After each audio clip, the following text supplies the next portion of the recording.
చిన్న ప్రార్థన చేసుకున్నామండి.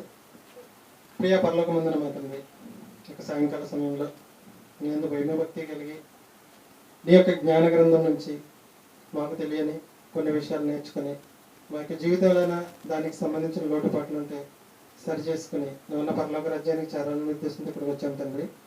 చెప్పబడుతున్న వాటిలో లోటుపాట్లు ఉంటే మా మనసు మార్చుకొని వాటిని సరి చేసుకుని నువ్వు నిత్యరాజ్యానికి చేరే భాగ్యం కన్నా ప్రతి ఒక్కరికి దయచేయండి. క్రీస్తునామని ప్రార్థన అడిగి వేడుకుంటున్నాం పరమ తండ్రి.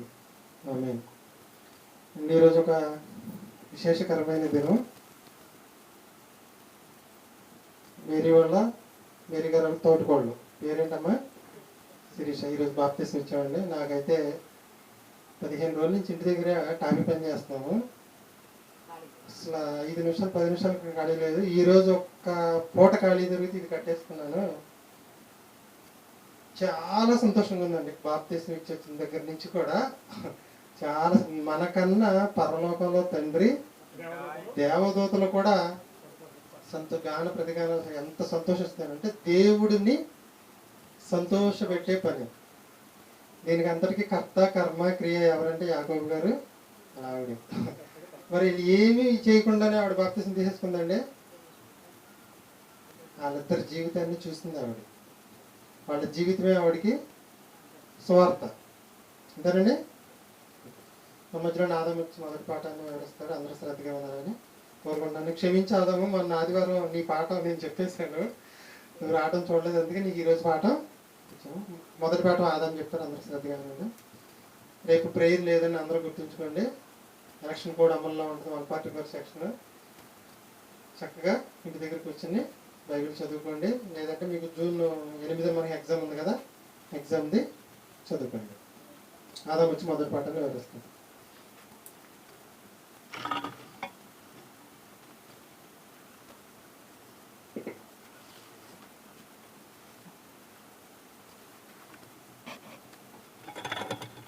చిన్న ప్రార్థన చేసుకున్నాం. పరలోకమందున్న మాట తండ్రి, గతించిన ఆదివారం నుంచి అలాగే ఈ శనివారం వరకు కూడా నీ సన్నిధిలో మేము సజీవ లెక్కలో నిలబడి తండ్రి మరొకసారి నీ సన్నిధిని చేరుకొని తండ్రి కొన్ని మాటలు నేర్చుకునే భాగ్యాన్ని ప్రతి ఒక్కరికి ఇచ్చినందుకు నీ స్తోత్రాలు తండ్రి. ఈ సన్నిధిలో చేరుకున్నాము, మంచి మాటలు నేర్చుకొని తండ్రి వాటి ద్వారా మేము జీవించి సక్రమంగా నడుచుకునే భాగ్యాన్ని ప్రతి ఒక్కరు కూడా ఇమ్మని యేసుక్రీస్తు ప్రభువారి నామమున చిన్న ప్రార్థన మనల్ని అడుగుతున్నాం తండ్రి. ఆమేన్. కూడి వచ్చిన ప్రతి ఒక్కరు కూడా నా హృదయపూర్వకమైన వందనాలు తెలియజేస్తున్నాను అండి. దేవుని దయబట్టి మనందరం కూడా దేవుని సన్నిధిలో చేరుకొని కొన్ని మాటలు నేర్చుకోవడానికి దేవుడిచ్చినటువంటి అవకాశం అండి.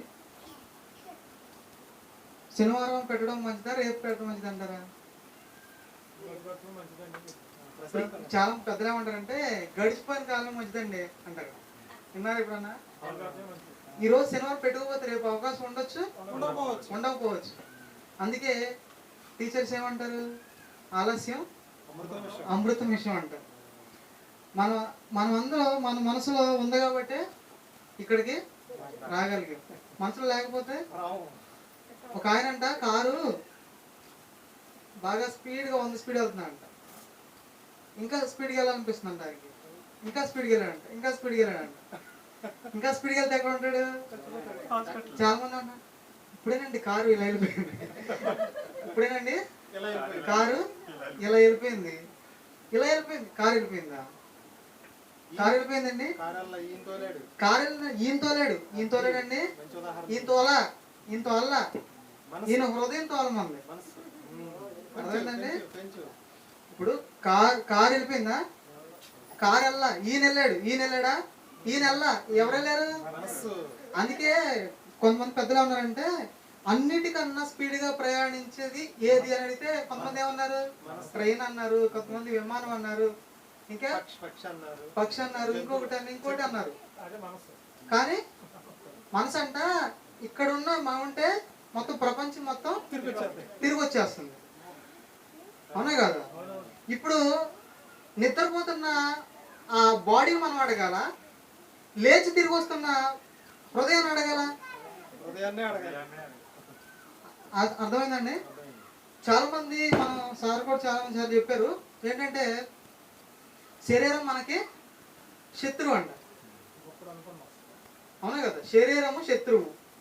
శరీరం శత్రువు అయితే శరీరం ఇంట్లోనే ఉంది. శరీరం పంపించింది హృదయాన్ని. ఏమండి, ఇప్పుడు మనం అక్కడికి వచ్చి కూర్చోవడానికి కారణం ఎవరు? మన శరీరమా? మనసు. కారు తోలడానికి కారణం ఎవరు? కారు మనసులో అనుకున్నాడు, కారు దగ్గరికి వెళ్ళాడు, కారు తీసాడు, సరే స్టార్ట్ చేశాడు, 2 గేర్లు వేసాడు, 3 గేర్లు వేసి 4 5 గేర్లు వేసి 5 గేర్లు వేసి 50 వెళ్ళొచ్చు కదా. అంటే ఎవరు అనుకున్నారంటే మనసు అనుకున్న దాన్ని శరీరం నెరవేర్చింది. శరీరం నెరవేర్చిందని కారు పూర్తి చేసింది. అవునా కదా, తర్వాత దేవుని పని పూర్తవుతుంది. అంతేనా? అసలు హృదయం ఎలాంటిది? ఇర్మియా గ్రంథం 17:9.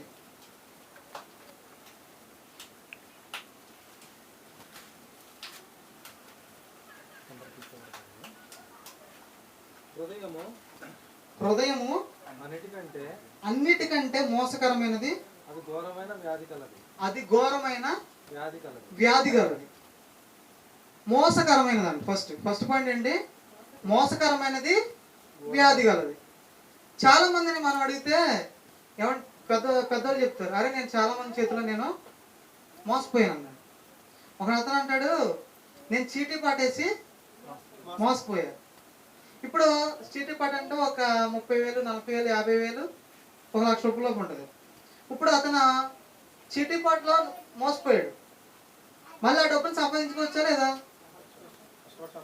సంపాదించుకోవచ్చు, మళ్ళీ తిరిగి వచ్చేస్తుంది. చాలా మంది ఏమంటారంటే నా వెనక తిరిగేవాడే నన్ను మోసం చేశాడు, నా వెనక తిరిగేవాడే నన్ను మోసం చేశాడు, నేను నమ్మినోడే మోసం చేశాడు. ఇప్పుడు చాలా మంది ఏమంటారు, ఇంకొకటి ఏమంటారంటే ఎవడో బయటవాడు మోసం చేస్తే నాకు పెద్ద ప్రాబ్లం లేదు, ఇంట్లో మోసం చేశాడు రా. ఎవరో ఇంట్లో వాడే మోసం చేశాడంట. ఇంట్లో వాడే, నాతో తిరిగేవాడు, మా అన్నయ్య రక్త సంబంధమే, నా తండ్రే ఏం చేశాడు? మోసం చేశాడు. నీ అన్న చేస్తే మోసం చేస్తే నీకు తెలుస్తుంది, మీ నాన్నగారు మోసం చేస్తే ఎప్పటికైనా తెలుస్తుంది. కానీ మనం కొంతమంది ఏమన్నా ఎవరినో మోసం చేస్తే కొంచెమన్నా నువ్వు బాగుపడతావు, కానీ నిన్ను నువ్వు మోసం చేసుకుంటే ఎప్పటికీ బాగుపడమంట. అంటే ఇప్పుడు మనం మోసం చేస్తున్నది ఎవరు?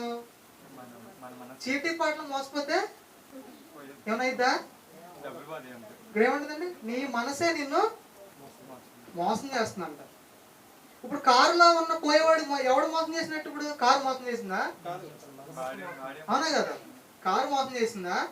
వాడి శరీరం మోసం చేసిందా? ఎవరు మోసం చేశారు ఇక్కడ? మనసే మోసం చేసింది. అవునా కదా. తర్వాత హృదయము అన్నిటికంటే ఘోరమైన వ్యాధి కలది. ప్రపంచం అంతా కరోనా టైంలో, కరోనా వచ్చిందని ప్రతి ఒక్కరికి టెస్ట్ చేశారు. ఎప్పుడన్నా హృదయాన్ని టెస్ట్ చేశారా? అస్సలు వ్యాధి ఎక్కడ ఉంది? ఒకవేళ శరీరానికి ఇప్పుడు ఏదైనా రోగం వచ్చింది అనుకోండి, శరీరమే పోయిద్ది. కానీ హృదయానికి వ్యాధి వస్తే ఎవరు పోతారు? ఎవరు? మనసుతో పాటు ఆత్మ పోద్ది. శరీరం పోతే ఎలాగో అది కన్ఫర్మ్, అది. అవునా కదా. దాని గురించి మళ్ళీ మనం ఏది ఆలోచించక్కర్లా, దానికి వేరే ఆప్షన్ లేదు. ఉందా? ఉందండి.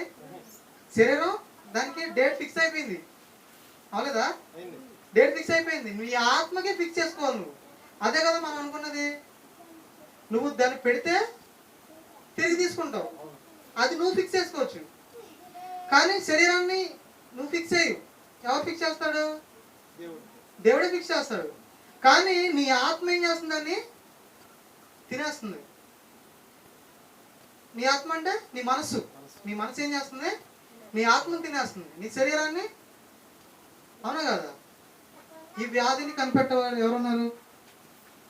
ఎవరైనా కనిపెడతారంటారా? ఇప్పుడు ఒక అతను ముందు దాకా తగిలాడు ఈరోజు, అదే కదా ఈరోజు రేపు ఎల్లుండే ఏం జరుగుద్ది? మందు తాగుతారు, అవునా కదా? మందు మామూలుగా నడుచుకుంటూ ఇంటికి వచ్చేస్తుందా?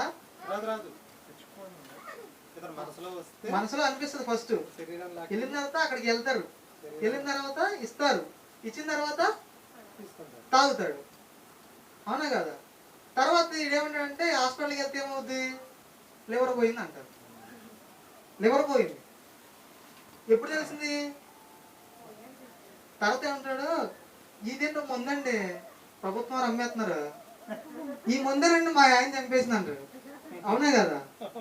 ముందుగా చంపింది నీ హృదయమే నిన్ను చంపింది. ఈ వ్యాధి ఎక్కడి నుంచి స్టార్ట్ అయిందంటే నీ హృదయం నుంచి స్టార్ట్ అయింది. అర్థమైందండి? అసలు షుగర్ తింటే షుగర్ రాదంట, షుగర్ తింటే షుగర్ రాదంట, కారం తిన్నంత మాత్రం నీ బీపీ రాదంట. నువ్వు టెన్షన్స్ కానీ లేకపోతే నీ మానసిక ఒత్తిడిని పెంచుకోగలిగితే నువ్వు కొనుక్కున్నట్టే. నీ మానసిక ఒత్తిడిని ఎవరు పెంచుతారు? నీ మనసే పెంచుద్ది. అసలు ఇప్పుడు ఒక వ్యక్తికి బీపీ వచ్చిందంటే ఎక్కడి నుంచి అర్థం చేసుకోవాలి మనం? మనసులో స్టార్ట్ అయింది ఇది.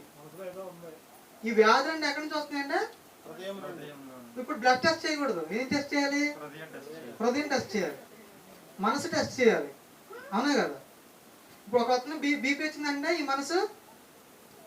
మనసులో వ్యాధి వచ్చిందని మనం అర్థం చేసుకోవాలి. షుగర్ వచ్చిందంటే ఏం చేస్తుంది? షుగర్ ఉంది, వైట్ రైస్ తినకూడదండి, అది తినకూడదండి, స్వీట్స్ తినకూడదని అనదు. ఫస్ట్ నీ హృదయాన్ని ఏం చేయాలి? కంట్రోల్ చేయాలి. నీకు లివర్ పోయిందంటే మనసు హృదయం ఆల్రెడీ వ్యాధితో ఉందని, ఆ వ్యాధి ఇప్పుడు బయట కనపడుతుంది, అంతేనండి? సో ఈ వ్యాధుల్ని మనం కనిపెట్టగలమా? మనం ఎవరి చేతిలో మోసపోండి, నో ప్రాబ్లం. హృదయం చేతిలో మోసపోతేనే ప్రాబ్లం, అంతేనా? హృదయం చేతిలో మోసపోతే బీపీ వస్తుంది, షుగర్ వస్తుంది, అన్నీ వస్తాయి. ఫస్ట్ ఎందుకని వస్తాయి? మనసుకు వ్యాధి వచ్చింది. ఏమొచ్చింది? అదే చెప్పు. రెండో పాయింట్ ఏంటి దాంట్లో? ఘోరమైన వ్యాధి కలది, దానిని గ్రహించువాడు ఎవడు? ఇప్పుడు ఒక వ్యక్తికి బీపీ వచ్చింది అనుకోండి, ఏమనుకోవాలి? మనసు వ్యాధితో బాధపడి తర్వాత శరీరానికి వచ్చిందని అర్థం చేసుకోవాలి, అవునా కదా? అదండి. సో దీన్ని బట్టి మనం ఏం చేసి అర్థమవుతుంది? మనం హృదయం చేతిలో మోసపోకూడదు. ముందు హృదయం చేతిలో మోసపోతే అది ఘోరమైన వ్యాధికి లోనవుతుంది. ఆ వ్యాధిని ఎవడు కూడా గ్రహించలేడు. మరి ఇప్పుడు మనం ఏం చేయాలి? యోహాను పత్రిక 1 యోహాను పత్రిక 3వ అధ్యాయం 1 యోహాను పత్రిక 3వ అధ్యాయం 19-20. ఇందువలన మనము సత్య సంబంధులమని ఎరుగుదుము. దేవుడు మన హృదయము కంటే అధికుడై సమస్తమును ఎరిగి ఉన్నాడు గనుక మన హృదయము ఏ విషయములలో మన యందు దోషారోపణ చేయును ఆ విషయములలో ఆయన ఎదుట మన హృదయములను సమ్మతి పరుచుకుందాము. ఇప్పుడు ఒక వ్యక్తికి హృదయం మనం మోసం చేస్తున్నప్పుడు లేదా హృదయానికి ఘోరమైన వ్యాధి సంక్రమిస్తున్నప్పుడు హృదయం చెప్తుందంట, హృదయం మనసు చెప్తానంట. అందుకే దేవుడు ఏమన్నాడంటే, మన హృదయములు ఎరిగిన వాడు కనుక దేవుడు, నీకు వ్యాధి వచ్చిందా, నేను మోసం చేస్తుందని ఎవరు తెలుస్తుంది? దేవుడు తెలుసు. దేవుడు హృదయం మీద అధికారం కలిగి ఉన్నాడు కాబట్టి నీ హృదయం ఏ విషయంలో నీ దోషారోపణ చేస్తుందో ఆయా విషయంలో నువ్వేం చేయాలి? దేవుని ముందు సమ్మతిపరచుకోవాలి. సమ్మతిపరచుకోవడం అంటే ఏంటి? సో నీకు సిమ్టమ్స్ వస్తాయి, కరోనా సిమ్టమ్స్ వచ్చినట్టు నీ హృదయం ఎప్పుడైతే ఘోరమైన వ్యాధి కలిగి ఉండి నిన్ను మోసం చేస్తుందన్న విషయం నీకు అర్థమవుతుందో అప్పుడు నీ హృదయం ఏం చెప్తుందంటే, ఈ విషయంలో నిన్ను దోషారోపణ చేస్తుందో ఆయా విషయంలో ఏం చేయాలి? నువ్వు దేవునితో సమ్మతి పరచుకోవాలంట. అంటే అర్థం ఏంటి? ఇప్పుడు ఇప్పుడు నా హృదయం ఉంది, లేకపోతే కొంతమంది హృదయం ఉంది. ఈరోజు ముందు తాగాలనిపిస్తుంది, ఏం చేయాలి? అంటే నా మనసు చెప్తుంది ఇప్పుడు ఇది చేసేది నువ్వు తప్పు అనిపిస్తుంది. అనిపించినప్పుడు ఏం చేయాలి? ఈ విషయం నా హృదయం చెప్తున్నాను, నువ్వు చేసేది తప్పు అన్నప్పుడు ఏం చేయాలి? దాన్ని దేవునితో సమ్మతిపరచుకోవాలి. నువ్వు చేసేది తప్పు అని చెప్పేసి, తండ్రి ఈరోజు నాకు ఈ ఆలోచన వచ్చింది కాబట్టి నీ ముందు పెడుతున్నాను, ఈ ఆలోచన నా నుంచి తీసేయమని ఆయనతో సమ్మతి పడాలి. ఒకవేళ సమ్మతి పడిపోతే ఏం జరుగుతుంది? నీ హృదయం నేను ఏం చేస్తుంది? మోసపరుస్తుంది. తర్వాత ఏం జరుగుతుంది? వ్యాధి సంక్రమిస్తుంది. అవునా కదా? అందుకే మన హృదయం, ఎవరైతే హృదయం వారిని మోసం చేస్తుంది, లేదా రోగం వచ్చేస్తుంది అనుకుంటే మనం ఏం చేయాలి? ఆ హృదయాన్ని దేవుడు చూస్తున్నాడు కాబట్టి ఆయన ముందు సమ్మతిపరుచుకోవాలి. సమ్మతిపరుచుకుంటేనే మన హృదయం మనల్ని. ఇప్పుడు ఏం చేయాలి మనం? ఎవడు మోసం చేస్తాడు? వీడు మోసం దీనికన్నా దేని గురించి ఎక్కువ ఆలోచించాలి? పక్కింటోడు మోసం చేస్తాడా, లేకపోతే చీటీ కట్టినోడు మోసం చేస్తాడా, మనం ఏదైనా ప్రొడక్ట్స్ ఉంటే వాడు మోసం చేస్తాడా అని ఆలోచించాలా? లేకపోతే మన హృదయం ఎప్పుడు మోసం చేస్తాం, మన హృదయం ఎప్పుడు మోసం చేస్తాం అనుకోవాలా?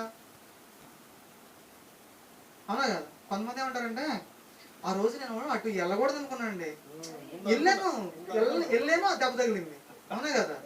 వాడు చెప్తానే ఉన్నాడు, వాడు చెప్పినా వినలేదు, వాడు వెళ్ళాడు. ఆ రోజు కాలుకి దెబ్బ తగ్గడం కారణం ఏంటంటే వాడు చెప్పిన మందికి వెళ్ళాడు. ఎవరు వెళ్ళారు? వాడు వెళ్ళడం కాదు, వీడు వెళ్ళాడు. అవునా కదా? వాడిలో ఉన్నవాడు వెళ్ళాడు. అంటే ఇప్పుడు ఎవరిని సమ్మతపరచాలి? ఇప్పుడు మనసుని దేవుని దగ్గర సమ్మతపరిస్తే శరీరం వెళ్ళకుండా ఉంటది. అప్పుడు మనం మోసం చేసుకోలేము. అవునా కదా? ఇప్పుడు ముందుగా వెళ్ళిన వాళ్ళందరూ కూడా ఏం చేస్తున్నారంటే వాళ్ళని వాళ్ళు మోసపరుచుకుంటున్నారు. దేవునితో సమ్మతి పరుచుకోక వారిని. ఇప్పుడు చాలా మంది ఇప్పుడు ఈరోజు బాప్తిసం తీసుకున్నారు అనుకోండి. ఎందుకు తీసుకున్నారు? పాపక్షమాపణ నిమిత్తం. అంటే దేవునితో సమ్మతి పరుచుకున్నాం, అంతేనా? మన హృదయాన్ని దేవునితో సమ్మతి పరుచుకున్నాం. తండ్రి నా హృదయం ఈ రోజు నుంచి నీకు అంగీకారంగా ఉంచుకుంటానని చెప్పి సమ్మతి పరుచుకున్నాం. సమ్మతి పరుచుకున్న సార్ ఏదన్నా మన తప్పు జరుగుతున్నప్పుడు మనం అక్కడ వెళ్ళగలమా? అంటే మనం ఎవరితో సమ్మతి పరుచుకోవాలంటే దేవునితో సమ్మతి పరుచుకుంటే ఏం జరుగుద్ది? మన హృదయం ఎలా ఉంటుంది? మోసం చేయదు. అవునా కదా? మత్తయి సువార్త 9:4.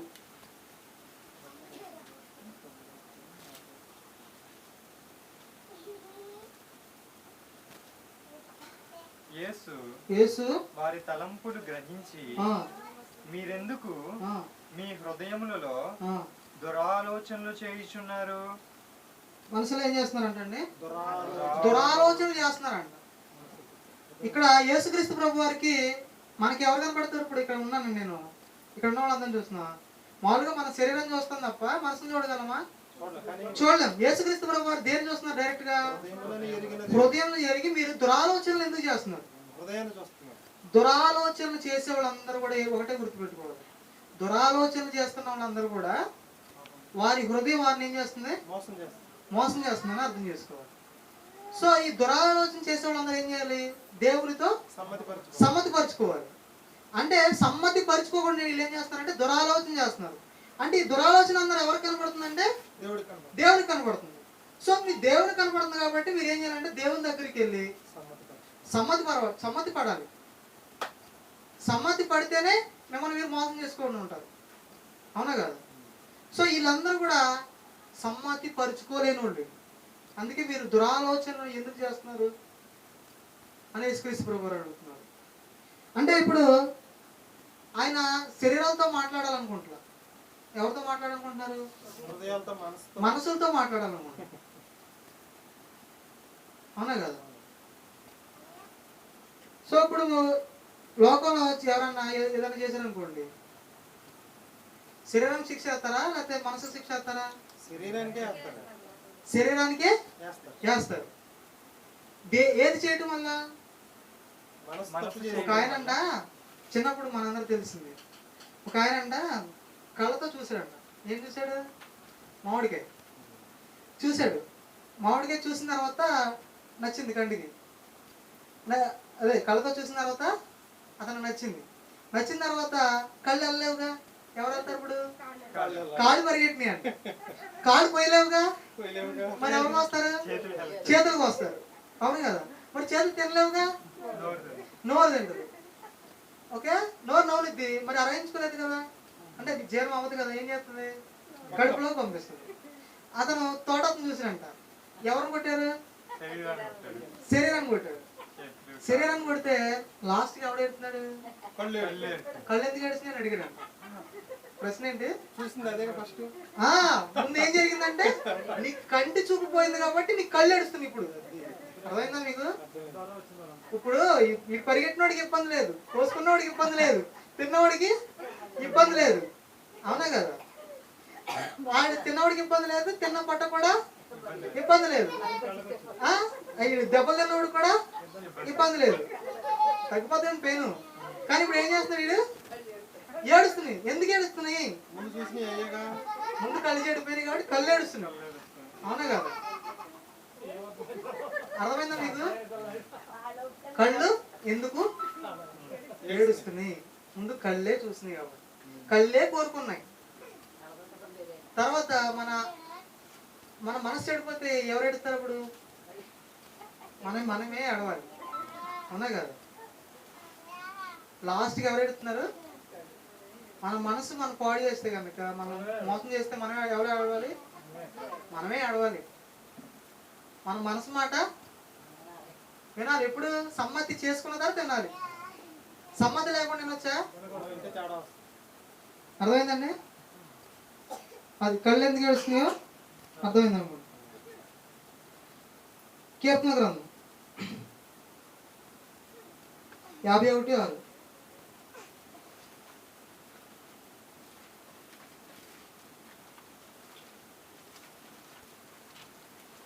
నీవు అంతరంగములో సత్యము కోరుచున్నావు, ఆంతర్యములో నాకు జ్ఞానం తెలియజేయదు. నేను పవిత్రుడగునట్లు విశ్వతో నా పాపం పరిహరింపుము. సరిపోతుంది. నా అంతరంగంలో సత్యము కోరుచున్నావు, ఆంతర్యములో నాకు జ్ఞానం తెలియజేయదు. దేవుడు మనలో ఏం కోరుకుంటున్నాడంటే, అంతరంగంలో అంటే ఏంటి? మనసులో మన హృదయంలో ఏం కోరుకుంటున్నాడు దేవుడు? సత్యమును కోరుకుంటున్నాడు. నీ హృదయంలో సత్యంగా ఉంటేనే నీ మోసం చేయదన్న సంగతి ఆయనకు తెలుసు. నీ హృదయం ఎప్పుడు మోసం చేయకుండా నీ సత్యం. అందుకే తర్వాత ఏమన్నాడంటే, సత్యంతో నా హృదయం ఏం చేయాలి? నింపుము అని ఆయన అడుగుతున్నాడు. నీ జ్ఞానంతో నా హృదయము నింపుము. నీ హృదయంలో సత్యాన్ని, వాక్యాన్ని పెట్టుకున్న తర్వాత నీ హృదయం మాట వినొచ్చు. ఆయనతో సమ్మతపరుస్తాం. ఆయన ఏం కోరుకుంటున్నాడంటే నీ హృదయంలో సత్యం కోరుకుంటున్నాడు. అర్థమైందండి? మన హృదయం ఏముండాలి? మన అంతరంగంలో సత్యం ఉండాలి. సత్యాన్ని ఆయన కోరుకుంటున్నాడు. తర్వాత కీర్తన 16:7.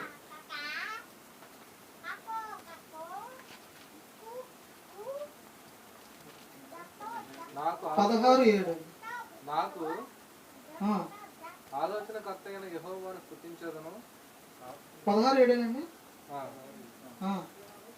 రాత్రి గడియలలో నా అంతరింద్రియము నాకు బోధించుచున్నది. సదాకాలము యెహోవా యందు నా గురి నిలుపుచున్నాను. రాత్రి గడియలలో నా అంతరింద్రియము నాకు బోధించుచున్నది అన్నాడు.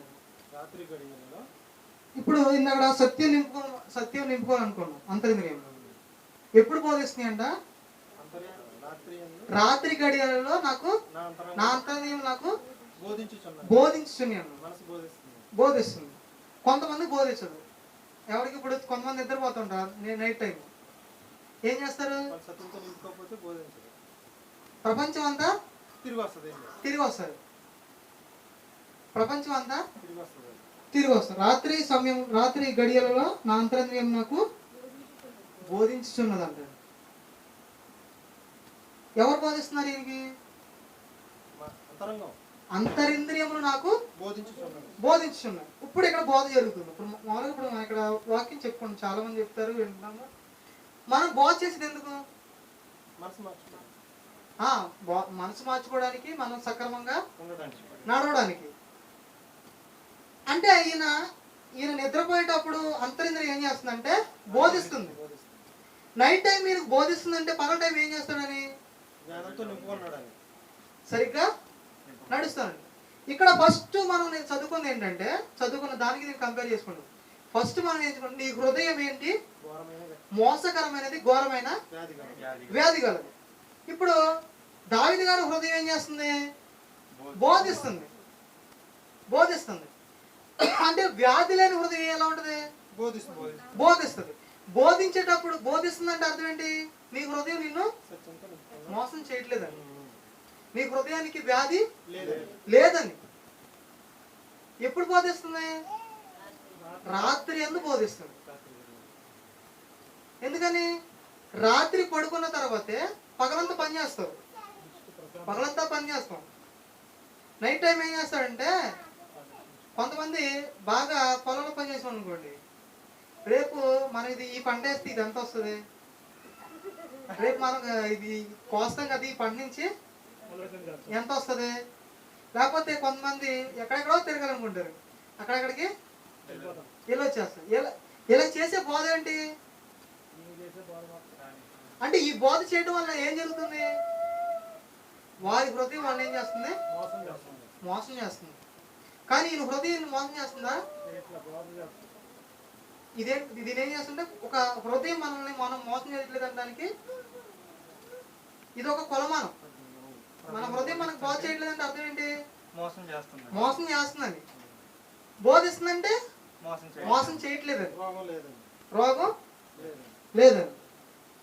తర్వాత కీర్తన 17:3. రాత్రి వేళ నీవు నా దర్శించి నా హృదయమును పరిశీలించితివి, నన్ను పరిశోధించితివి.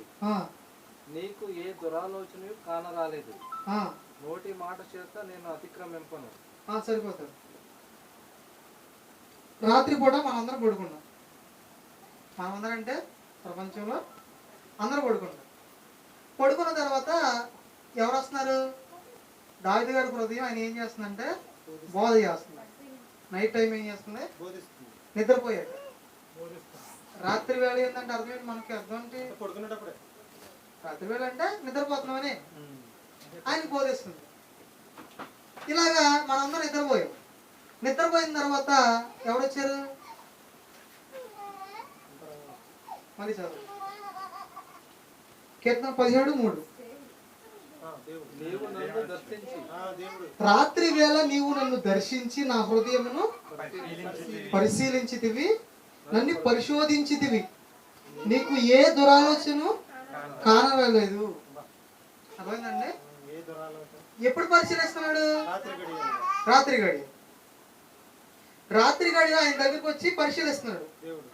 ఎవరిని పరిశీలిస్తున్నాడు? నిద్రపోయిన తర్వాత ఇటు తిరుగు, డాక్టర్ గారు అంటారు కదా, కొంచెం ఇటు తిరుగు, గాలి తీసుకో, కొంచెం ఇక్కడ నొప్పి వస్తుందా ఇలా అంటారు కదా. అలా కాదు, ఆయన నిద్రపోతున్నారు. ఆయన వచ్చి దగ్గరికి వచ్చి ఆయన హృదయాన్ని పరిశోధిస్తున్నాడు. పరిశోధిస్తున్నప్పుడు ఆయన ఏమంటాడంటే, నువ్వు రాత్రి వేళ నువ్వు వచ్చి నన్ను పరిశోధించినా కూడా ఏ దురాలోచన నాకు నాలో కానరాలేదు అన్నాడు. ఇప్పుడు ఉదాహరణకి నైట్ టైం ఉన్నాం. నైట్ టైము మనం ఏం చేస్తున్నాం అంటే, మన ఫోన్ అలవాటు కదా, నైట్ టైము 11-12కి ఫోను పైకి ఇలా అనేస్తున్నాం. ఇప్పుడు దేవుడు వచ్చి ఏం చేస్తున్నాడు? దర్శించాడు, పరిశోధించాడు.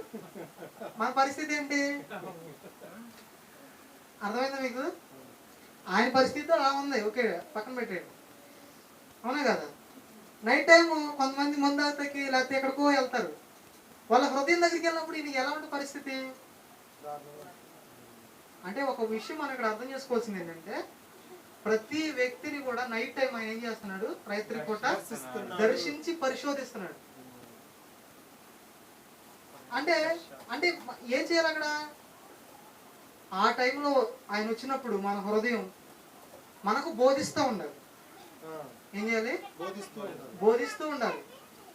ఆయన నిద్రపోతుంటేనంట ఆయన దగ్గరికి వచ్చి దేవుడు పరిశీలిస్తున్నాడంట దేవుడు. ఎవరిని?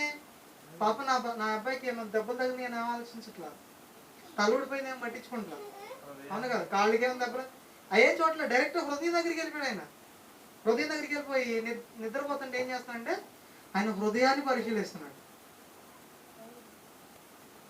అంటే ఇప్పుడు మనం అర్థం చేసుకోవాల్సింది ఏంటంటే ఇక్కడ రోజంతా పొద్దున్న లేచి నుంచి సాయంత్రం వరకు పని చేసుకుంటున్నాం. మనకి ఏదైతే దేవుడు ఇచ్చిన పని చేసుకుంటా వెళ్ళిపోతున్నాం. వెళ్ళిపోయిన తర్వాత నైట్ టైం మనం పడుకునేటప్పుడు మనం ఆలోచించుకోవాలి, ఈ రోజంతా నేను ఏ ఆలోచన చేశాను, మంచి ఆలోచన చేశానా చెడ్డ ఆలోచన చేశానని చెప్పేసి పడుకునే ముందు మన హృదయాన్ని దేవునితో సమ్మతపరచుకోవాలి. అర్థమవుతుందా మీకు? సమ్మతపరుచుకున్న తర్వాత మనం ఏవైతే దేవుని మాటలు నేర్చుకున్నాం అవి మన హృదయాన్ని పెట్టుకుంటే ఏం చేస్తుందంటే మనం నిద్రపోయిన తర్వాత ఏం చేస్తుంది? బోధిస్తూ ఉంటది. అవును కదా? ఆయన పరిశోధించి దేవుడు వెళ్ళిపోయాడు.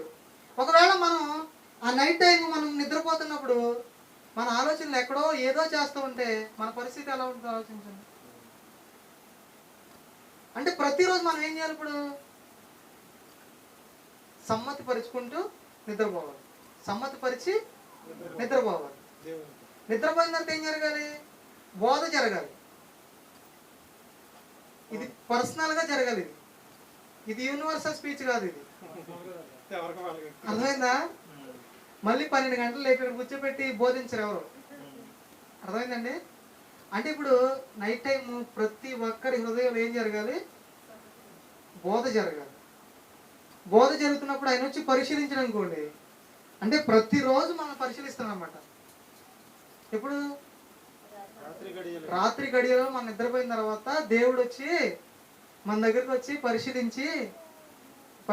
పరిశోధించి డైలీ వెళ్ళిపోతున్నారు. మనకు అర్థం కావట్లా. అర్థమైందండి? మన హృదయం బోధించుకోకుండా ఏదో ఫోన్ చూస్తే మరి ఆయన ఏం చేస్తారు ఒకసారి ఆలోచించి, అవునా కదా? సో ప్రతిరోజు మన హృదయాన్ని ఏం చేయాలి? దేవునితో సమ్మతిపరచాలి. లేదంటే మనమే మోసం చేసుకుంటాం. ఎంతమంది మోసం చేయండి, నీకేం కాదు. ఎంతమంది అయినా మోసం చేయండి, అవునా కదా? రాజకీయ నాయకులు మోసం చేయనివ్వండి, మన వార్డు మెంబర్ మనం మోసం చేయనివ్వండి, మన ప్రెసిడెంట్ గారు మోసం చేయనివ్వండి, ప్రెసిడెంట్ ఆఫ్ ఇండియా మోసం చేయనివ్వండి, నో ప్రాబ్లం, అవునా కదా? మనం ఎవరు మోసం చేయకూడదంటే హృదయం మోసం చేయకూడదు. హృదయం మోసం చేయాలంటే ప్రతిరోజు మనం పడుకునే ముందు ఏం చేయాలి? దేవునితో సమ్మతిపరుచుకోవాలి. సమ్మతిపరుచుకున్న తర్వాత మన నిద్రపోయిన తర్వాత మన హృదయం మనకి ఎప్పుడు బోధ చేయాలి. బోధ చేయకపోతే ఆయన డైలీ మనం డైలీ చర్చి రాకపోయినా పర్వాలేదు, మనం మర్చిపోతామేమో. ఇప్పుడు ఈరోజు చర్చికి వస్తాం, ఇంకో రోజు ఈరోజు చర్చి ఉంది కదా శనివారం అనుకుంటాం, అవునా కదా? అంటే ఏం చేసాం? మనం మర్చిపోయాం, అవునా కదా? కానీ దేవుడు మర్చిపోతాడు డైలీ దగ్గరికి రావడం. అంటే ప్రతి రాత్రి మనల్ని ఆయన పరిశోధిస్తున్నాడు హృదయాన్ని. సో పరిశీలన ఎలా ఉండాలి? మనం ఏమన్నాడు ఆయన? ఏ దురాలోచన నాలో కానరాలేదంట. బోధిస్తే కానరాదు, బోధించకపోతే కాన వస్తుంది. అర్థమైందండి? అంటే మన హృదయం మనల్ని మోసం చేస్తుంది. అర్థమైందండి? ప్రతిరోజు నైట్ ఇప్పుడు ఏం చేయాలి? బోధ జరగాలి. చిన్న వాక్యాన్ని దేవుడు దీవించును కాదు. చిన్న ప్రార్థన చేసుకున్నామండి. పరలోకమందున మా యొక్క తండ్రి, ఇప్పటి వరకు కూడా నీ జ్ఞానగ్రంథం ఉంచుకొని మాట్లాడుకున్నాం తండ్రి. మేము ప్రతిరోజు కూడా నీ దగ్గర సమ్మతి పడే భాగ్యాన్ని మా అందరూ కూడా దయచేసి తండ్రి సమ్మతి పరుచుకొని మేము అందరం కూడా నిద్రపోయే భాగ్యాన్ని ప్రతి ఒక్కరు కూడా దయచేయమని యేసుక్రీస్తు నామమున చిన్న ప్రార్థన మనం అడుగుతున్నాం తండ్రి. ఆమేన్.